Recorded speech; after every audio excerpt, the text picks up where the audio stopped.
What's up guys, it's Ben from BWC Fab. Today we're going to be installing group in mounts on my 2017 WRX Limited utilizing the insert bushings from BWC Fab.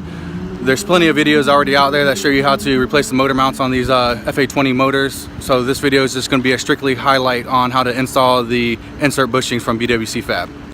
Alright guys, these are the tools that I used that were specific for just the mounts themselves. It was a 14mm wobble, moderate size extension, of course the ratchet, a stubby ratchet with a 14mm. I used a flathead screwdriver to pop off the mount plate, and this made it much easier to remove the mount because I didn't feel like having to loosen up the steering rack and the brackets and braces along with that.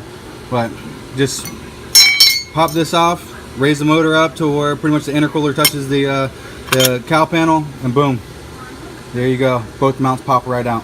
This is the bushing that makes the whole install possible. I'm going to show you a quick little video of the install going on my personal car, and that should help you with the ease of installation if you choose to purchase this to run group in mounts. I'm doing this installation on jack stands just to prove that anybody can essentially do this install as long as you have basic knowledge and understanding.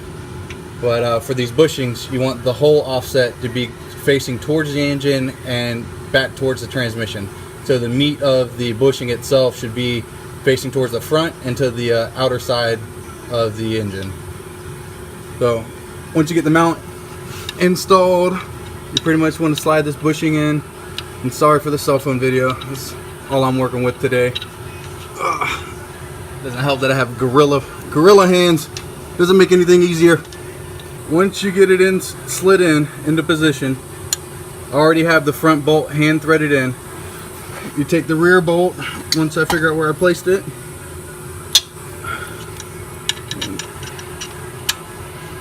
and just slip it right on in and drop it several times in the process. Alright, you can see how that sits in there. Close to perfect gapping.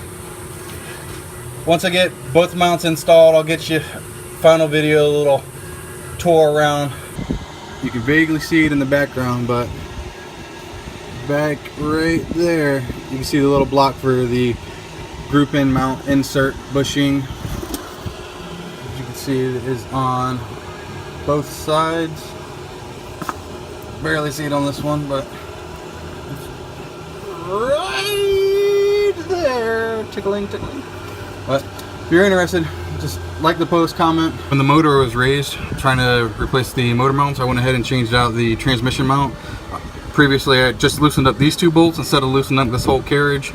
And once the motor was high enough and the transmission bolts would clear out, I went ahead and removed the two bolts on each side, pulled the mount out, replaced it with the group in mount. Towards the end of the video, I'll include the part number for both motor mounts and then the transmission mount itself. The exhaust already being off, figured I'd go ahead and install the Grimspeed J-pipe hardware kit just to facilitate the removal in the future. Luckily enough, none of my studs were frozen in. Whenever I put my J-pipe on, I went ahead and treated them and used a little bit of anti-seize going into the turbo itself. But figured upgrade's an upgrade, went ahead and installed them. Again, while the exhaust was off, I went ahead and decided to install the Torque Solution steering damper. It's a pretty tight wedge fit. Doesn't seem like it's going to be easy if you decided you didn't like it installed, but probably maybe 5 minutes by itself to install once the exhaust is out of the way. You can access it from the top, but you have to have the intercooler moved. If you have a front mount, it makes it easier, but if the exhaust is already out, go ahead and pop it in there. Let's see if it's worth it. Make sure you check out the description below. I'll have all the included part numbers for the group in mounts and a Facebook link to where you can check out the BWC Fab bushing inserts as well. Many of you guys know I've been developing a big brake upgrade for the WRX. I need to verify that it still fits the BRZ for the 6-piston setup with a 14-inch rotor, which is what I'm currently running on my personal car. It's going to require a minimum of an 18-inch rim. I barely have probably a 3/16 of a clearance between the top of the caliper and the inside of the drum itself. But it's a full bolt-on kit, no rotor spacer needed. It utilizes a factory 12mm size bolt to bolt up to the spindles, and I will provide the hardware to bolt the caliper up to my provided bracket. I'm also utilizing the same style caliper to be able to run on a 17-inch wheel with a different bracket, of course.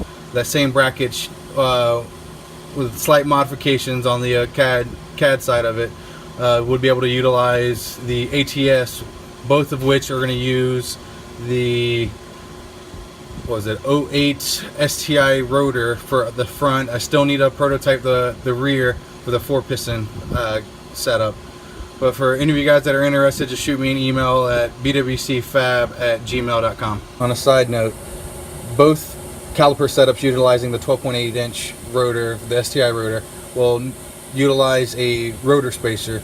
The ATS will be 2.5 3 mil spacer, and then to run the 6-piston setup, you'll have to have a 4 mil spacer in between the hub and the rotor itself in order to give proper gapping for the rotor to clear these brake pad pins.